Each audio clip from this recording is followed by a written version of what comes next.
नमस्कार, म लक्ष्मण तिमसिना बिजनेस नेपालको यो हाम्रो युट्युब च्यानलमा फेरि हामी उपस्थित भएका छौँ। विशेषतः आजको भिडियोमा हामी मार्केटको एनालाइसिस, हिजो कस्तो मार्केटले रियाक्सन गरेको थियो, आज के भयो र भोलि के हुन सक्छ भन्ने विषयलाई लिएर आजको हाम्रो यो विशेष भिडियो रहनेछ।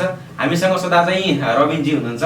रबिनजी स्वागत छ। नमस्कार। नमस्कार रबिनजी, आजको मार्केट तपाईले हेर्नुभयो, हिजोको मार्केट पनि हेर्नुभयो, हिजो र आजकोमा चेन्ज के पाउनुभयो तपाईले? हिजो र आजको बजारमा अत्याधिक परिवर्तन थियो। हजुर, हिजो बजार खुलेको समयबाट नै भारी मात्रामा बिक्री चाप थियो, गिरावट थियो। गिरावटसँगै बिक्रीको चाप पनि अत्याधिक। हजुर हजुर हजुर। आज कस्तो थियो भन्दाखेरि बजार खुलेको समयमा केही बिक्री चाप आउन खोज्दै थियो, त्यसमा बायरहरूले एट्याक गर्न सुरु गरिहाले। यसलाई यसरी बुझ्न सक्यो, अहिले मार्केटमा हिजो मार्केट घटे पनि जुन ट्रान्जेक्सनको ती बेसी भइरहेको थियो। अब मान्छेले अहिले लगानीको क्षेत्र कम भएर चाहिँ अहिले सेयर मार्केटमा मान्छेको इन्ट्री बेसी भएको हो, यसलाई यसरी बुझ्न सकिन्छ?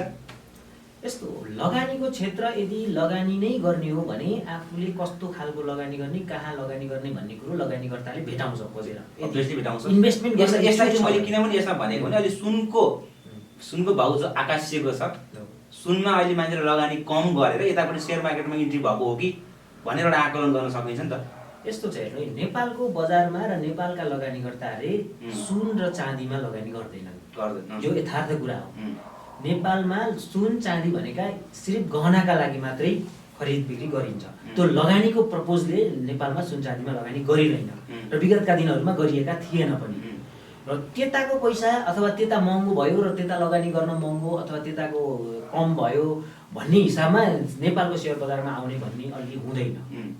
नेपालकै सेयर बजारमा हरेक दिन प्रतिदिन यसैमा भुल्ने, यसैमा लगानी गर्ने, यसैमा आबद्ध हुने लगानीकर्ता मात्रै नेपालको लगानीकर्तामा हुन्छन्। अब मैले हिजोको मार्केटमा अलिकति तपाईँलाई जोड्न चाहेँ। हिजोको मार्केट एकदमै रक्ताम्य, हामीले रातो देख्यौँ। यसलाई त हामीले जुन के भन्छ त्यसलाई, डाउन गिरावट। रबिनजी, हामी हिजोको बजारलाई एकपल्ट अलिकति विश्लेषण गरौँ है, होइन? यसमा हिजोको बजार चाहिँ एकदमै रक्ताम्य थियो, रातो देख्यौँ हामीले। यसलाई चाहिँ कसरी लिन सकिन्छ? किन हिजो बजार घट्यो? यस्तो छ, बजार सधैँ उकालो लाग्ने र सधैँ ओह्रालो लाग्ने भन्ने हुँदैन।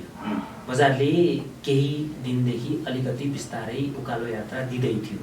पुस मसान्तको प्रेसर सकिएसँगै बजारले एउटा माघ महिना सुरु भइसकेपछि बिस्तारै आफ्नो लय पक्र्दै थियो र एक दिन अत्याधिक जस्तो वृद्धि आएको थियो, जुन 16 अर्ब जस्तो कारोबार आएको थियो। त्यो दिनसम्म आइपुग्दा लगानीकर्ताहरूले 10 देखि 12% नाफा आर्जन गरिसक्नु भएको थियो केही स्क्रिप्टहरूमा।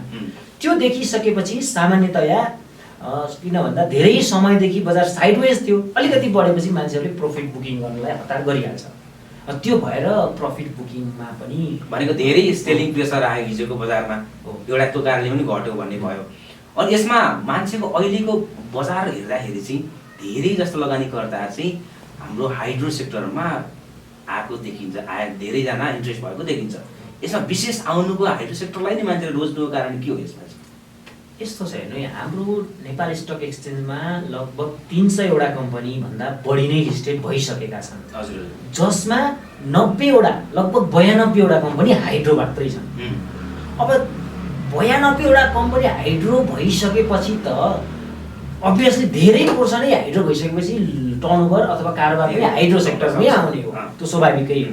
र अर्को पक्ष के छ भन्दाखेरि नेपालमा अहिले लिबरलाइजेसन र प्राइभेटाइजेसन बढी भइसकेपछि हाइड्रो धमाधम खुले र उनीहरूलाई लिस्टेड गराउनको लागि पनि उनीहरू धमाधम लागि परे र सेयर बजारमा नयाँ आइपिओहरूको चहल पहल पनि हाइड्रो सेक्टरले नै देखायो र त्यो भइसकेपछि नयाँ कम्पनीमा आकर्षण बढ्दै गएको। त्यो कारणले हाइड्रोमा नै धेरै मान्छे आयो। तर हामीले सोमबारको बजारलाई एनालाइसिस गर्दाखेरि चाहिँ सोमबारको बजारमा ब्याङ्किङ सेक्टर अलिकति बढेको जस्तो, बढ्ने जस्तो देखिरहेको थियो। तर ठ्याक्कै मङ्गलबार हामीले आयौँ भने त्यसलाई फेरि ब्याङ्किङ तल झर्यो। अनि अरू सेक्टर मतलब हाइड्रो सेक्टर माथि आइरहेछ। किन ब्याङ्क चाहिँ किन ठ्याक्कै बन्न सकिरहेछ नि यो अवस्थामा? यस्तो छ, ब्याङ्किङ सेक्टर के छ भन्नुहुन्छ भन्दा अहिले थोरै लगभग 18-19 वटा कमर्सियल ब्याङ्क मात्रै सीमित हुँदाखेरि उनीहरू पुँजीका हिसाबले र सप्लाईका हिसाबले अत्याधिक छ। र यही बेला बजारमा रिपोर्टहरूले पनि प्रभाव पारिरहेको हुन्छ।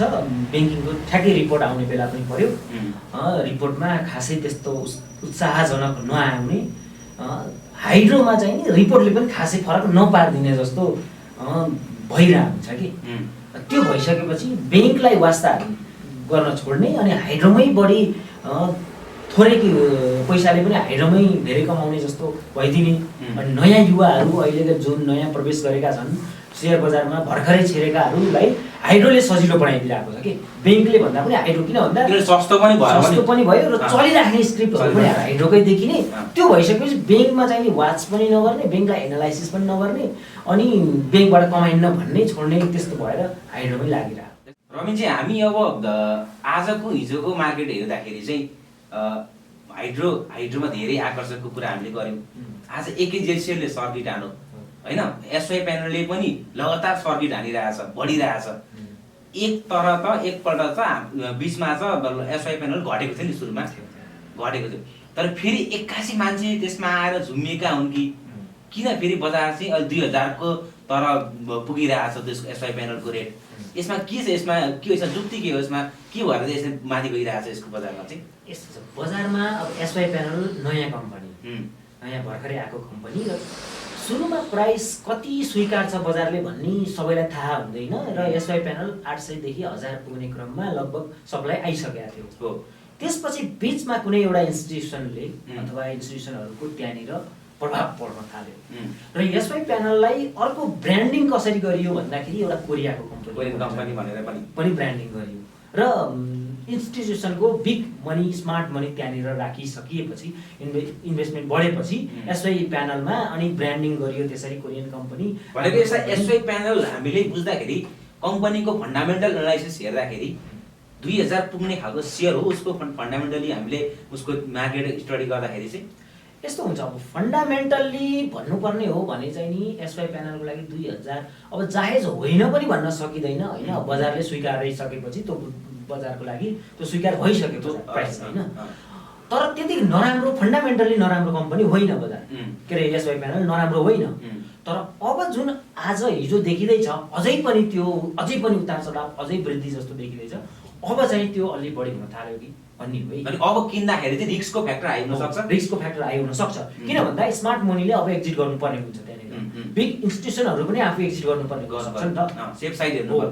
उनीहरूले चाहिँ नि त्यसलाई अझै ब्रान्डिङ, अझै प्रमोसन गरेर रिटेलर इन्भेस्टरहरूलाई चाहिँ नि आकर्षण गराएर आफूहरू एक्जिट गर्ने हो, हाई डिमान्ड क्रिएट गराउने हो। जस्तै कि हामी अहिले जुन बजारको सिनेरियो हेरिरहेका छौँ, अहिले म्याक्सिमम मान्छे आजको मात्रै होइन, हिजो अस्तिका बजार हेर्दाखेरि नि मान्छे चाहिँ हाइड्रोमा चलखेल बेसी गरेका हुन् कि मान्छेले होइन। यसमा चाहिँ भइरहेको एउटा देखिन्छ, यसमा चलखेल भएकै हुन्छ त यसमा खासमा कुरा चाहिँ यस्तो हुन्छ। अब आज पनि हामीले हेऱ्यौँ भने एकेजेसिएल भन्ने स्क्रिप्ट करिब 5 दिन जस्तो लगातार सर्किट लागेर आइसकेको छ र आज एक्लै एकेजेसिएलले लगभग 83 करोडको कारोबार गरेको छ। एक्लैले 83 करोडको कारोबार, जहाँ 29 लाख किता कारोबार भएको छ कि।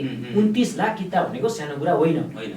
अब 29 लाख किता कारोबार हुनु र 83 करोड भनेको हाइड्रोमा र ओभरअल दिनकै टप टर्नओभर गेनर पनि एकेजेसिएल परेको छ।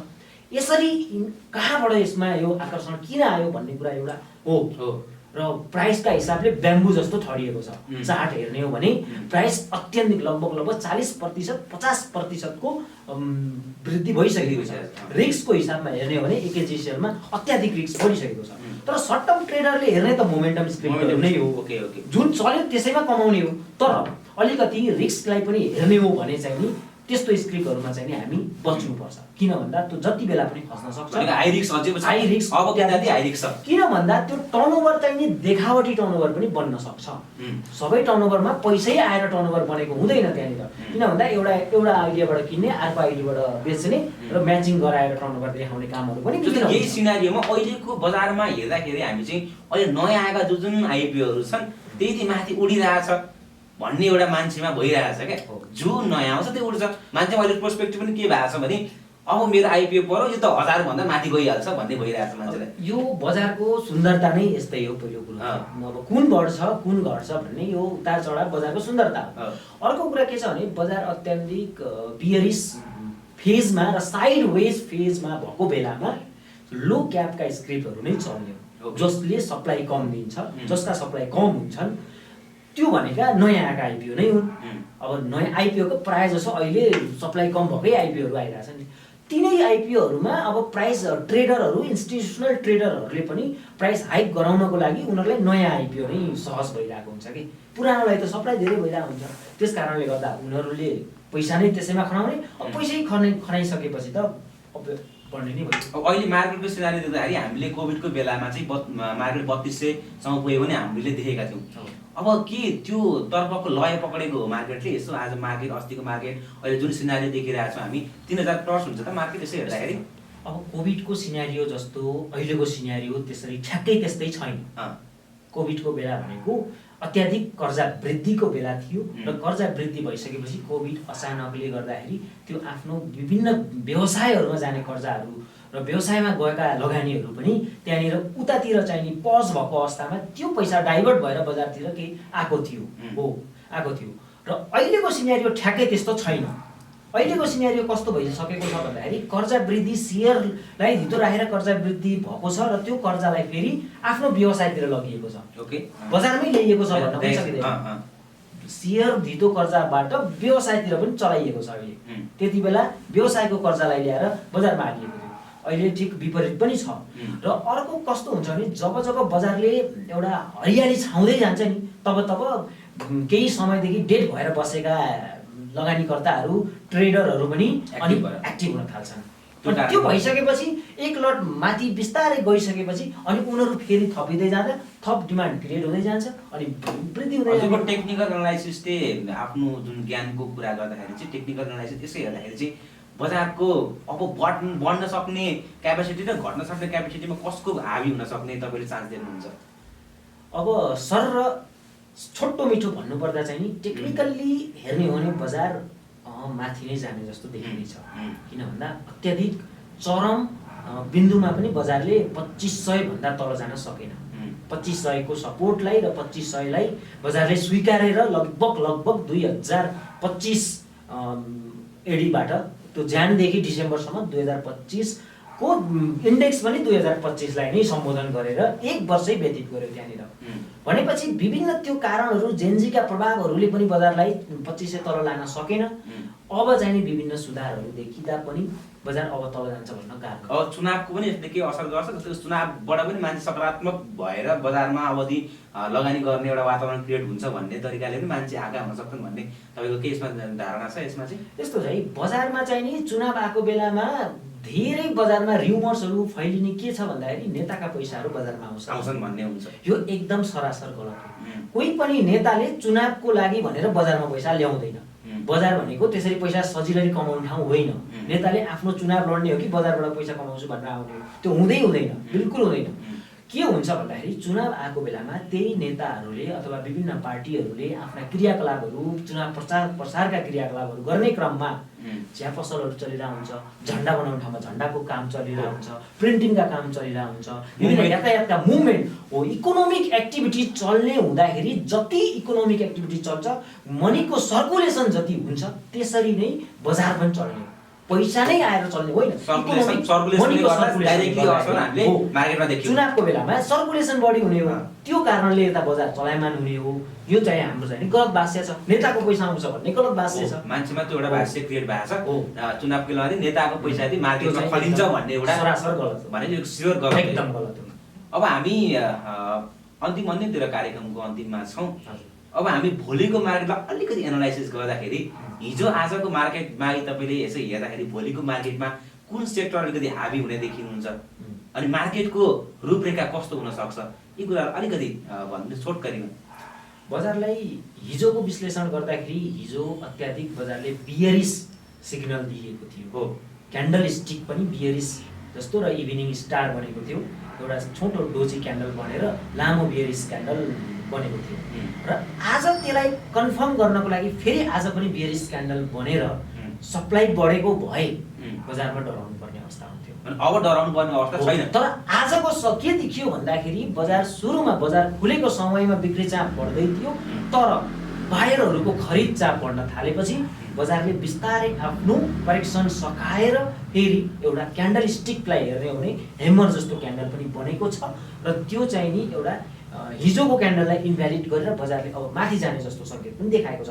यसको लागि फेरि के हुनुपर्छ भने भोलिका दिनमा जसरी आज 11 अर्बको कारोबार आएको छ नि, त्यसरी भोलिका दिनमा 12 अर्ब 13 अर्ब गरेर बढ्दै जानु पर्यो कारोबार। त्यो कारोबारले चाहिँ नि खरिदलाई सपोर्ट गर्न पर्यो, बायरहरूले चाहिँ नि माथि चढेर खानु पर्यो। हो त्यो भइदियो भने चाहिँ नि बजार बढ्छ भनेपछि एक शब्दमा भन्नुपर्दा बजार बढ्छ। एक शब्दमा भन्दा बजार बढ्छ भनेर ठ्याक्कै भन्न सकिँदैन, बढ्नु पर्ने जस्तो देखिन्छ। ल हुन्छ, हामीले हिजो आज र भोलिको के हुन सक्छ भनेर हामीले विश्लेषण गर्यौँ। हजुरहरूलाई पनि यो कुरा पक्कै पनि मन पर्यो होला, हजुरहरूलाई पनि यो कुरा पक्कै पनि मन पर्यो होला। भोलि फेरि हामी यस्तै तरिकाले हिजो आज र भोलि के हुनेछ भन्ने तरिकाले र नयाँ भिडियो मार्फत हजुरहरू समक्ष आउनेछौँ। त्यतिन्जेलको लागि बिदा दिनु होला। नमस्कार।